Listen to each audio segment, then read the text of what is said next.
హంతకుడు అనంతబాబుకి జగన్ రెడ్డి ఆశ్రయం. జగన్ రెడ్డి మన కోర్టు పర్మిషన్ తీసుకున్నాడు 20వ తారీఖున లండన్ వెళ్ళటానికి. ఎందుకు వెళ్ళలేదు? ఎవరి కోసం వెళ్ళలేదు? ఆ వార్త బయట ప్రజలకు తెలియకుండా ప్రజలు మభ్యపెట్టడానికి తన మంది చేత విష ప్రచారాలు మొదలుపెట్టాడు. హైదరాబాద్ లో ఉన్న సిబిఐ కోర్టు జగన్ రెడ్డి విదేశీ యాత్రలకు వెళ్ళడానికి పర్మిషన్ ఇస్తే వెళ్లకుండా ఎందుకు తప్పిస్తూ తిరుగుతున్నాడు? ప్రధానంగా 2 కారణాలు. ఒకటి, పెద్ద దస్తగిరి హత్య. తన మేనమామ రవీంద్రనాథ్ రెడ్డి, తన తమ్ముడు అవినాష్ రెడ్డి కన్నుసన్నలో జరిగిందని చెప్పి ప్రజలకు తెలిసిపోయిన తర్వాత, వాస్తవాలు బయటపడిన తర్వాత, వేల కోట్ల రూపాయల దస్తావేజులు బయటపడిన తర్వాత, అవన్నీ తన మేనమామ భార్య కొడుకు పేరట ఉన్నాయని తెలిసిన తర్వాత జగన్ రెడ్డి భయంతో లండన్ వెళ్ళటం ఆగిపోయాడు. వీళ్ళు ఎక్కడ అరెస్ట్ అవుతారో, వీళ్ళు అరెస్ట్ అయితే తన బతుకు ఎక్కడ బయటపడుతుందో అంట భయపడి కడప వెళ్లి రాజీ చేసుకునే ప్రయత్నం చేస్తున్నాడు. 2వ కారణం అనంతబాబు, ఎమ్మెల్సీ అనంతబాబు.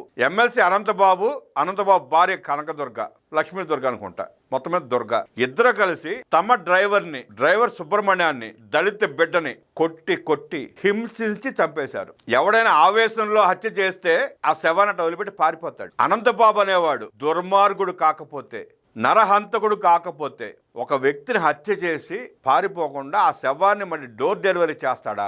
ఎంత అహంకారం రా మీకు, ఎంత ఒళ్ళు బొలుపురా మీకు. అంటే సమాజం కళ్ళు మూసుకుంది అనుకుంటున్నారా? చట్టం పనిచేయదు అనుకుంటున్నారా? వ్యవస్థ నిద్రపోతాయి అనుకుంటున్నారా? జగన్మోహన్ రెడ్డి ముఖ్యమంత్రి అయితే మీరు హత్యలు చేస్తారా? ఏంట్రా మీకు ఆ బలుపు అంటూ ప్రశ్నించింది సమాజం, నిలదీసింది. కూటమి ప్రభుత్వం వచ్చిన తర్వాత అనంతబాబు చేసిన దారుణాన్ని తల్లి మళ్ళీ వెలుగులోకి తీసుకొచ్చి కేసు పెడితే, అది కోర్టు ఆర్డర్ చేత కేసు ఇన్వెస్టిగేషన్ చేసి కోర్టు ఆదేశించింది. ఈ అనంతబాబు అనే నరహంతకుడు ఎవడు, ఎందుకు పట్టుకోలేదు, ఆనాడు ఎందుకు వదిలిపెట్టారు అని చెప్పి కోర్టు ప్రశ్నిస్తే సిట్ వేగంగా దర్యాప్తు చేసి అనంతబాబు ఒక్కడే దరిద్రుడు కాదు, అనంతబాబు భార్య పాత్ర కూడా దీంట్లో ఉంది అంటూ నిరూపించి A1 అనంతబాబు, A2 అనంతబాబు భార్య రోజువారీ విచారణ జరుగుతూ ఉంది. త్వరలో తీర్పు రాబోతా ఉంది. ఈలోపు సాక్షులను బెదిరించి, ఎలా అయితే వైఎస్ వివేకానంద రెడ్డి హత్య కేసులో సాక్షులు మరణించుకుంటూ వచ్చారో, లోబర్చుకుంటూ వచ్చారో, అలాగే అనంతబాబు విషయంలో కూడా సాక్షుల్ని లోబర్చుకోవటమో లేదంటే లేపేయడం చేసే ప్రయత్నం చేయడానికే జగన్ రెడ్డి లండన్ వెళ్ళడానికి ఆగిపోయాడు. సాక్షుల్ని బెదిరిస్తున్నాడని తెలిసి పోలీసులు కేసు పెట్టి అరెస్ట్ చేయడానికి వెళ్తే అనంతబాబు పారిపోయాడు. మళ్ళీ పారిపోయి ఎక్కడ దాక్కున్నాడు?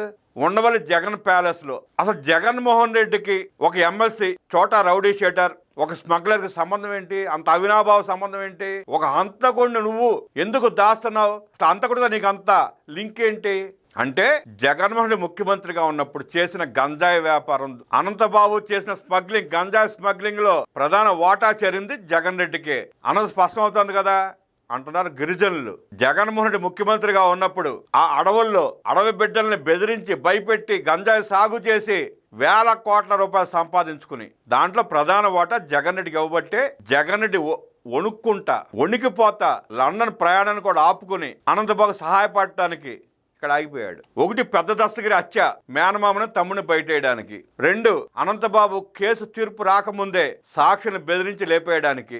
ఈ 2 కార్యక్రమాల కోసం జగన్ రెడ్డి ప్రోగ్రాం క్యాన్సిల్ అయింది. దాన్ని మాత్రం పేటీఎం కూడా ప్రశ్నించరు. జగన్ రెడ్డి లండన్ పారిపోతానావు కదా, పర్మిషన్ ఇచ్చింది కదా కోర్టు, నీకు పారిపోకుండా ఎందుకు ఆగిపోయి ఎవడన్నా ప్రశ్నించాడా? ఎందుకు ప్రశ్నించలా? ఇది కారణం. ఆ అనంతబాబు తాడేపల్లి ప్యాలెస్ లో దాక్కోవడాన్ని, జగన్ రెడ్డి ఆశ్రయం ఇవ్వడాన్ని ప్రశ్నిస్తున్నారు దళిత సంఘాలు. రాష్ట్ర వ్యాప్తంగా దళిత సంఘాలు నిన్న రోడ్డు మీదకి వచ్చినాయి, ప్రశ్నిస్తున్నారు. మా దళిత బిడ్డ సుబ్రహ్మణ్యాన్ని చంపిన అనంతబాబుకు నువ్వు ఎట్లా షెల్టర్ ఇస్తావు, నువ్వు ఎట్లా కాపాడుతావు, ఆదుకుంటున్నావు జగన్ రెడ్డి అంటూ నిలదీస్తున్నారు. ఉభయ గోదావరి జిల్లాల్లో నిన్న రోడ్ల మీదకి వచ్చారు.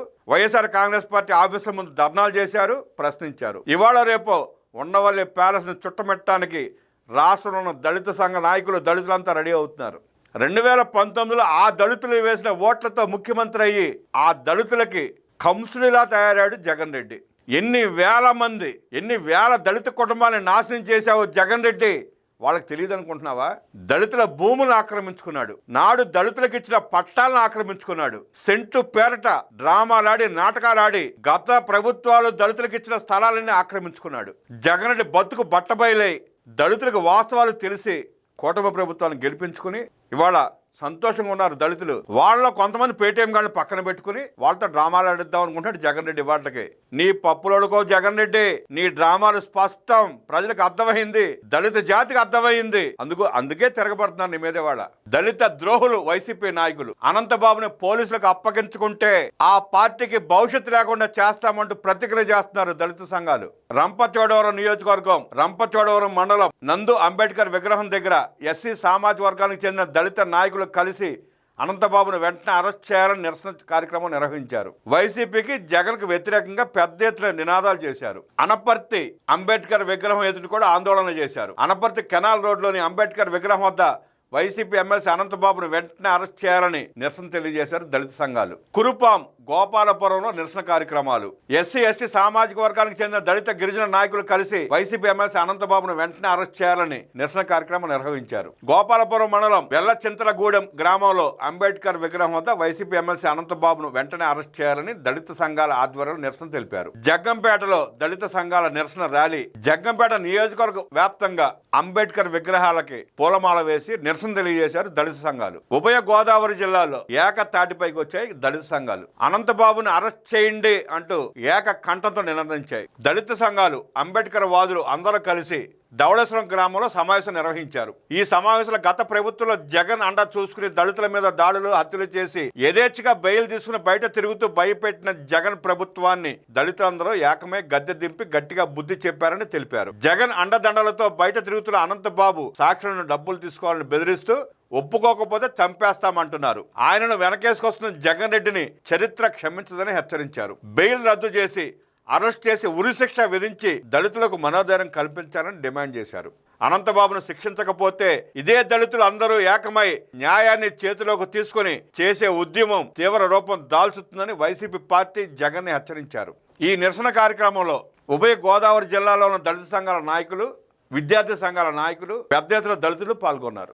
రాయలసీమ ప్రాంతానికి తీవ్రంగా అన్యాయం చేసిన వ్యక్తి జగన్మోహన్ రెడ్డి. 2019 నుంచి 24 మధ్యలో రాయలసీమకు చొక్క నీరు ఇచ్చేవా జగన్ రెడ్డి? ఎందుకు ఇవ్వలేకపోయావు? రాయలసీమ లిఫ్ట్ పేరిట నాటకాలు ఆడి రాయలసీమ ప్రాంత ప్రజల్ని, రైతులను మోసం చేసిన నువ్వు రాయలసీమ లిఫ్ట్ పేరిట 900 కోట్ల రూపాయలు దోచుకున్నావు. ఆనాడు దోచుకొని నేడు రాయలసీమకి చంద్రబాబు నాయుడు గారు హంద్రీ నివా ద్వారా ప్రతి నేలకి నీరు అందిస్తా ఉంటే, ప్రతి రైతు కళ్ళలో ఆనందం చూస్తా ఉంటే, మీకు కడుపు మంటలు బయలుదేరి మీ కళ్ళలో నిప్పులు పోసుకుంటా ప్రజల భావోద్వేగాలతో ఆడుకుని రాజకీయ పబ్బం గడుపుకునే ప్రయత్నం చేస్తున్నారు. ఇవాళ మాట్లాడుతున్న పెద్దిరెడ్డి రామచంద్రారెడ్డి గాని, భూమన కరుణాకర్ రెడ్డి గాని, బోమన గాని, మీ మాజీ మంత్రులు, ఎమ్మెల్యేలు గాని ఆనాడు ఆ ప్రజలకు నీరు ఇవ్వడానికి ఎందుకు ప్రయత్నం చేయాల? నీ 5 ఏళ్ల పాలనలో రాయలసీమకు ఖర్చు పెట్టిన 2,000 కోట్ల రూపాయల్లో 1,000 కోట్ల రూపాయలు రాయలసీమ లిఫ్ట్ పేరిట గొయ్యి తవ్వి డబ్బులు మింగేశావు. మరో 1,000 కోట్ల రూపాయలు జీతభత్యాలకు సరిపెట్టావు. ఇరిగేషన్ ప్రాజెక్టుల అధికారులకు జీతభత్యాలకు సరిపెట్టావు. అంతకుమించి నువ్వేం చేశావు?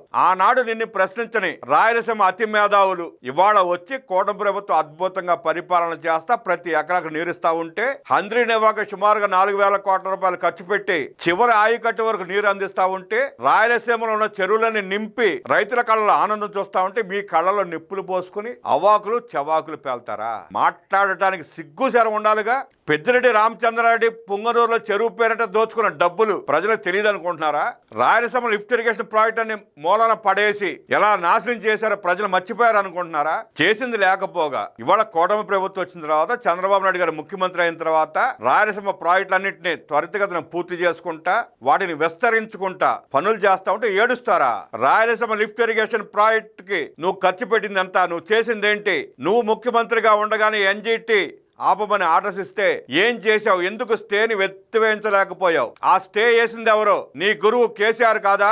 మీ ఇద్దరు కలిసి నాటకాలు ఆడి ముచ్చుమరి ప్రాజెక్టుని మొదలు పెడితే ఎక్కడ రాయలసీమకు లబ్ధి కలుగుతుందో, ఎక్కడ రైతులకు నీళ్లు పారుతాయో, నీరు పారితే వారు పంటల పండించి ఎక్కడ బాగుంటారోనని ఆ ముచ్చుమరి ప్రాజెక్టును పక్కన పడేసి పనికి రాని రాయలసీమ లిఫ్ట్ ప్రాజెక్టు పేరిట మొదలుపెట్టి దోచుకున్నావు, మింగేసావు డబ్బుల్ని. కేసీఆర్ ఎన్జిటిలో పిటిషన్ వేపించి నీకు నోటీసులు ఇప్పిస్తే నువ్వేం చెప్పావు? రోజు అది ప్రాజెక్ట్ కాదు, డిపిఆర్ సిద్ధం చేయడానికి గుత్త తవ్వేమన్నావు. సిగ్గు సరళ లేకుండా మాట్లాడుతున్నారు వాళ్ళు. మీరు కేసీఆర్ ని ఒప్పించి ఎన్జిటిలో పిటిషన్ వేయకుండా ఎందుకు ఆపలేకపోయావు? తెలంగాణ అసెంబ్లీలో, నిండు అసెంబ్లీలో ఆనాడు మంత్రిగా ఉన్న హరీష్ రావు స్పష్టంగా చెప్పాడు. రాయలసీమ లిఫ్ట్ ఇరిగేషన్ ప్రాజెక్టు మేమే ఆపామన్నాడు. కేవలం ముచ్చుమరి ప్రాజెక్టు ప్రారంభించి నీళ్లు ఇస్తే రాయలసీమ బాగుపడుతుందన్న దుర్బుద్ధితో కేసీఆర్ మాటలు విని కేసీఆర్ పాదాక్రాంతుడు అయిపోయి కేసీఆర్ జూహుజూర్ అంట కేసీఆర్ బూట్లు నాకడానికి హైదరాబాద్ లో నీకున్న ఆస్తులను కాపాడుకోవడానికి రాయలసీమకు వెన్నుపోటు పొడిచి ఆ ప్రాజెక్టులను నాశనం చేసి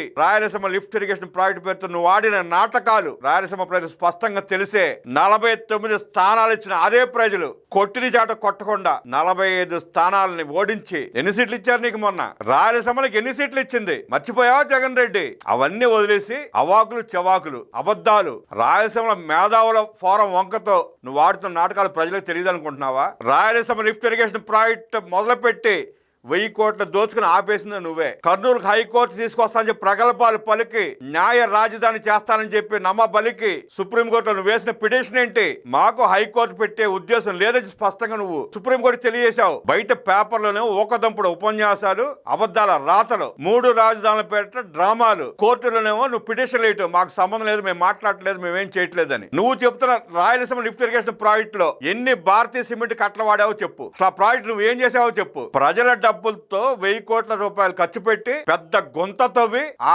గొంతలో నీ పార్టీని కప్పెట్టావు. అంతకుమించి నువ్వు చేసిందేమీ లేదు జగన్ రెడ్డి. ఇవాళ ప్రజలు మళ్ళీ రెచ్చగొట్టడానికి ప్రాంతీయ విభేదాలు సృష్టించడానికి డ్రామాలు మొదలు పెట్టావు. అమరావతి మీద పడి ఏడుస్తున్నావు, పోలవరం మీద పడి ఏడుస్తున్నావు. నీ నాటకాలు, నీ డ్రామాలు, నీ దొంగల ముఠ అవాకులు చెవాకులు ప్రజలకు తెలియవు అనుకుంటున్నారా? ప్రజలు అన్ని గమనించే, ప్రజలు అన్ని తెలుసుకునే మిమ్మల్ని 11కు పరిమితం చేశారు. ఆ విషయం మర్చిపోయి పార్టీని ప్రక్షాళన చేసుకోకుండా సమీక్షించుకోకుండా ఇంకా అబద్ధాలు విష ప్రచారాలు టీటీడీని దోచుకున్నారు మీరు. చిత్తూరు జిల్లాలో పెద్దిరెడ్డి రామచంద్రారెడ్డి, చెవిరెడ్డి భాస్కర్ రెడ్డి పేదల భూముల్ని, అటవీ భూముల్ని ఎలా దోచుకున్నారో ఆ ప్రజలు ఇంకా మర్చిపోలా. గుడ్ మార్నింగ్ ధర్మవరం అంట ఆ ధర్మవరం ఎమ్మెల్యే ఎట్లా దోచుకున్నాడో కూడా ప్రజలు చూశారు. పెద్ద దస్తగిరి లాంటి వాడిని బినామీలు అడ్డం పెట్టుకుని ఎన్ని వేల కోట్ల రూపాయలు మీరు అక్రమంగా సంపాదించి దాచుకున్నారో కూడా దస్తగిరి ఉదంతో బయటపడింది. దస్తగిరి లాంటి బినామీలు అందరూ వాళ్ళ జాగ్రత్త పడి మీ ప్రాణాలు కాపాడుకోవాల్సిన బాధ్యత మీ మీద ఉంది అని ప్రజలు చెప్తున్నారు స్పష్టంగా. పొలాలకు నీళ్లు కాదు, తాగటానికి తాగునీరు కూడా ఇవ్వలేని చవట దద్దమ్మ జగన్ రెడ్డి కుక్కడి నీళ్లు ఇవ్వలేకపోయాడు. ఆనాడు ప్రశ్నించిన రాయలసీమ మేధావులు, మాజీలు ఇవాళ ఎగేసుకుంటా వచ్చి కూటమి ప్రభుత్వం అన్ని కార్యక్రమాలు చేపడతా ఉంటే, సాగునీరు ఇస్తా ఉంటే, పరిశ్రమలు తీసుకొస్తా ఉంటే, ఉద్యోగాల కల్పన జరుగుతా ఉంటే పడి ఏడుస్తారా? ప్రజలు తరిమి కొట్టక ముందే మీరే పారిపోండి. జగన్మోహన్ ఎలా అయితే ఆంధ్ర వదిలిపెట్టి కర్ణాటక పారిపోయాడో మీరు కూడా ఆంధ్ర వదిలిపెట్టి పొరుగు రాష్ట్రాలకు పారిపోండి. లేదంటే మిమ్మల్ని తరిమి కొట్టేది ప్రజలే, రైతులే. గుర్తుంచుకోండి.